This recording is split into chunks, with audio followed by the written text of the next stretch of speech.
when you use the leverage of the vortex, you trim years of sifting and struggle and false alarms and wild goose chases. You trim it all off because you get right to what counts, and then the universe says here, here, here, here, here, here, here, here, here, here, here, here, until finally you say, all right already. Let me just enjoy this for a while. It's coming pretty fast.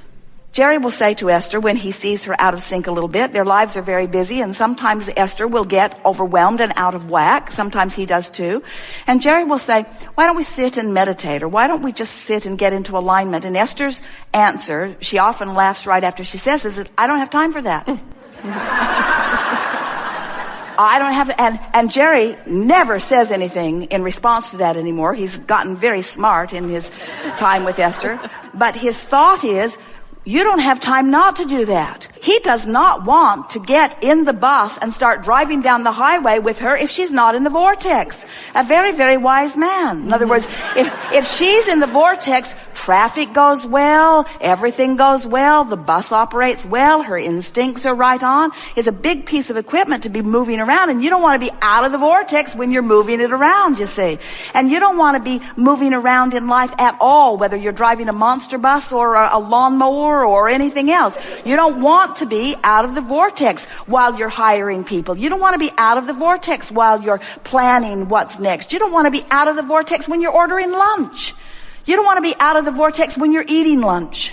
You don't want to be out of the vortex when you're talking to people you love. You don't want to be out of the vortex when you're talking to people that you're just meeting.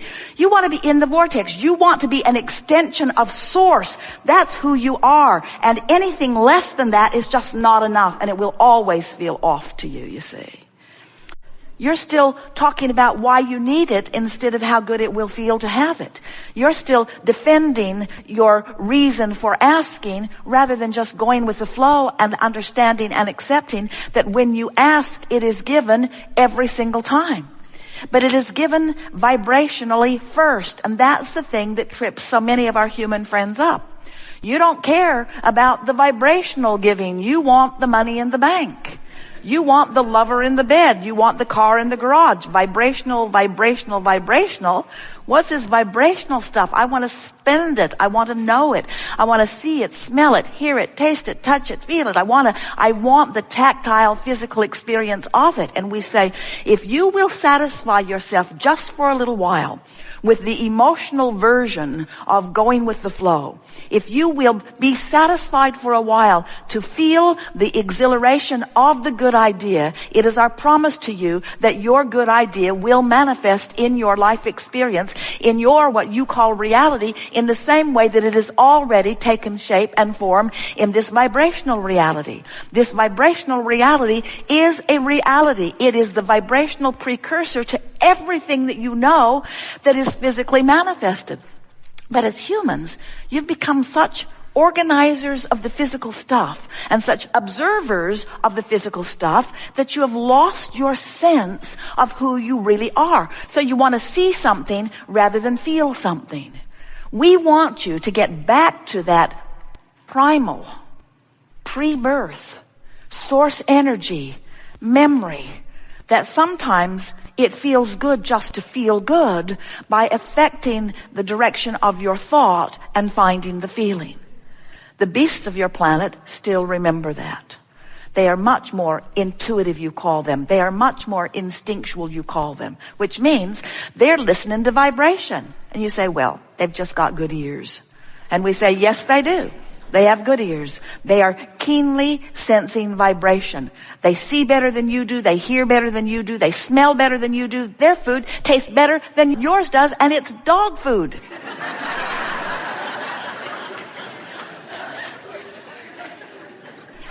They are better at interpreting vibration because they are not dependent on the visual manifestation. They are still utilizing their senses. And once you're consistently in this vortex, in this vibrational arena, where you're feeling the fullness of who you are, now you have clear sight. Now you have clear sound. Now you're in this vibrational sphere where what you're asking for can be revealed to you. Abraham, I've been doing this and this. Well, that's pretty good, but that won't get you where you want to be. I know. It hasn't been getting me where I want to be, and I don't like it, and it keeps happening over and over again. Let me tell you about it. And we're saying, don't do that anymore. Don't do that. Don't take action until you feel not just a hopeful feeling. Don't take action until nothing could keep you from it. Don't take action until the momentum is so strong that there is nothing that could keep you from it. You get the idea. Well, I will take this action in order to bring that about. And when you introduce that action, instead of it feeling better, it feels worse because there's some sort of contradiction going on in your vibration. So then you say, but I don't know what to do. If I do nothing, that doesn't feel right. And if I do something, that doesn't feel right. What should I do? And we say, when it feels wrong either way, just hold tight and say to yourself, this isn't the time for an action journey. This is the time for an emotional journey. Now, that's what you think you've been doing. You said, I thought that I was doing that because then I'd get the inspiration. And so our encouragement to you is sit with the inspiration just a little while longer. Don't jump into action the moment that the idea comes. Play it out in your mind a little bit. Imagine it a little longer. Try to get into the vortex relative to other subjects and then milk it a little longer. So here's the way we would do it. We'd get into the vortex on one of those subjects that you say there are so many things going well in your life. So we'd get into the vortex. And then we'd milk being there. And then you'll find yourself feeling good. An idea will come. You'll feel the impulse to respond to it. You'll realize that the impulse came and you didn't get thrown out of the vortex. And the idea will get stronger and feel stronger until you'll feel compelled to offer that action. It won't be action trying to compensate for misalignment. It will be action inspired from alignment. And we promise you, you will know the difference. It will feel so, when Esther decided that she wanted to be with Jerry, everybody in her life said, don't do it. Everyone in her life said, don't do it. And Esther said to every single one of them, I'm doing it. Get over it. I'm doing it. I'm doing it. Nothing in this universe could stop me from this. She could feel this vortex. He had been in her vortex for such a very long time. The moment she laid eyes on him, she recognized him for who he was. She had to beat him down a little bit to make him understand, but in other words, when you have that sort of knowing, no one can talk you out of it. And until you have that kind of knowing, don't mess with it. Until you know it so strong that nothing could keep you from it, don't take the action. And here's what's going on.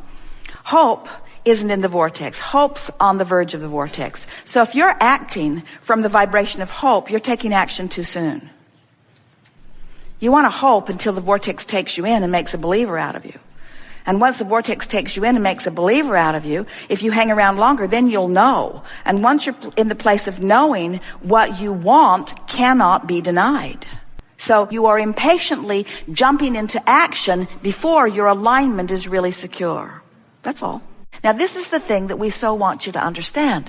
As you're moving through life experience, exposed to all kinds of circumstances and events and other people and their ideas and beliefs and desires, you can't help but come to a steady stream of conclusions about what, from your perspective, would be better.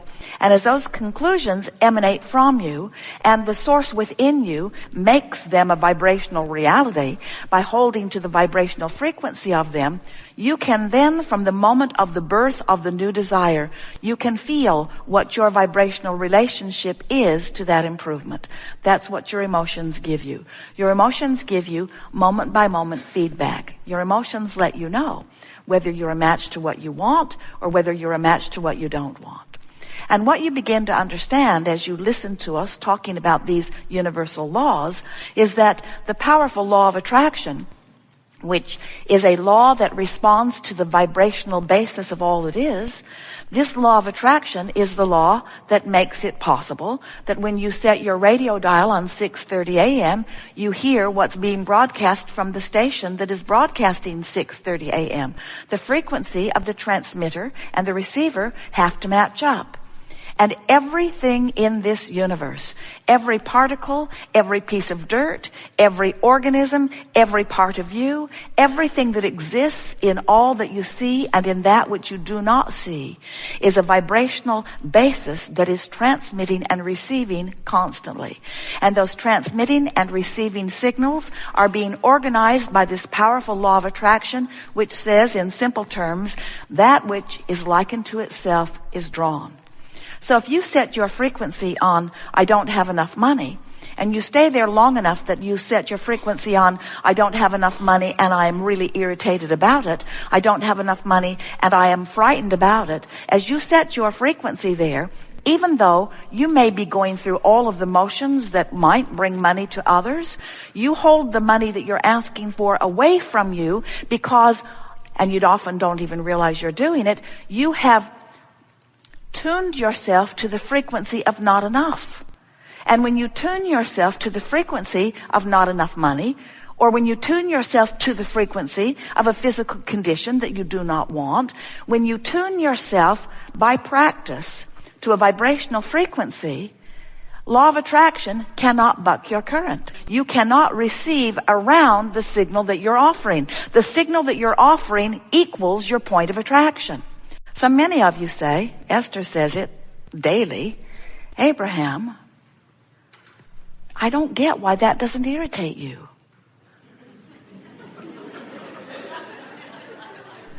That irritates me. Why would someone behave that way? And we say to Esther, a better question than why are they behaving that way is, how does my awareness of their behavior feel? Or a better thing to say would be, why am I using that behavior as my current reason to cause vibrational disparity between who I really am and myself in this moment? Isn't that too big of a price to pay? And we say, we really think it is. But then often you say, well, if I'm not here to form an opinion, if I'm not here to make a judgment, if I'm not here to come to a conclusion of what I prefer, then what do you mean that I'm sorting through contrast and using the contrast to help me to identify what I want? And we say, well, that part's exactly right. But you did not intend to come forth, sift through the contrast, pick out the parts you don't want or that you don't like, and then make a career out of pointing out what's wrong with it. You don't go to a buffet and spend your whole time standing in line telling the nice people behind the counter, I don't like that, and I don't like that, and I don't like that. What were they thinking? Who would put that there? Why would they put that there? I don't even want to know what that is. That's not the way you choose from your buffet. You select from among it what you want. And that's what you intended to do when you came into this physical time-space reality. You expected to have exposure to life that would help you to identify improvement. And you knew that when you, out here on the leading edge, ferret out an improvement, you knew that the larger part of you, that would be us, that would be source, that would be your inner being, that would be that non-physical part of you. You knew that that non-physical part of you would then hold steady to the improved version that you had carved out of life. And that's exactly what happens. When you don't have enough money, you ask for more, whether you use words or not. You ask vibrationally.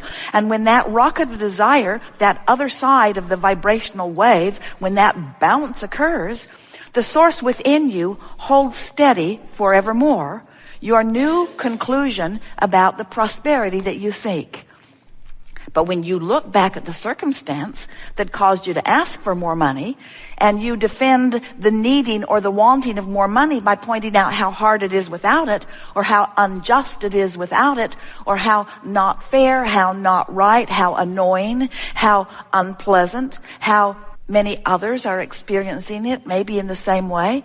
As you defend or rationalize or justify your improvement request, you hold yourself out of vibrational alignment with the improvement that you have requested. And you hold yourself instead in vibrational alignment with the problem that caused the solution.